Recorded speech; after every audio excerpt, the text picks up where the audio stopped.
শিলিগুড়ি যেহেতু BSF area, সেই জন্য আমি বেশি ভিডিও করিনি, কারণ কোথায় কি ঝামেলা বাঁধবে, তখন আবার জেলে ফেলে চলে যেতে হবে। যখন তোমার নামের শেষে হোসেন থাকে, রিস্ক কম নেওয়াই ভালো। হোয়াট আর লাইফ বেবি, পাহাড়ি রাস্তা, দার্জিলিংয়ের উঁচু উঁচু কার্ভি রোড, এরকম টাইপের বাইক রাইডিংয়ের সাথে UNESCO heritage of area established 1881, Darjeeling Himalayan railway Rongtong.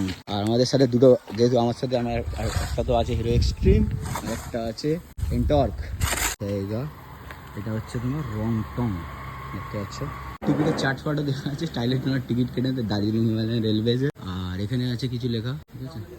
So এই হচ্ছে রংটং স্টেশন, 1881, দেখতে পাচ্ছ কত ওল্ডেস্ট।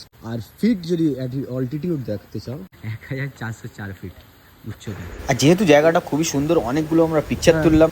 আর স্ন্যাক্স হিসাবে মালদার ফজলি আম নিয়ে আসা হয়েছিল, মানে পেড়ে আনা হয়েছিল, চেয়ে আনা হয়েছিল, যা বলতে পারো। মানে ট্র্যাজেডি দেখো, পাহাড়ের রাস্তায় না ম্যাপ ঠিক কাজ করে না, ঠিক আছে। সিটখোলা লোকেশন মেরেছি আমরা, যাবো ওখানে গিয়ে ক্যাম্পিং করবো, রাস্তার মাঝখানে সিটখোলা শেষ।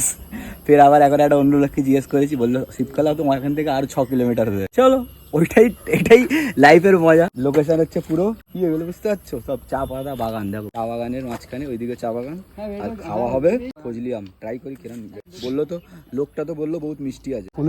Please follow and subscribe.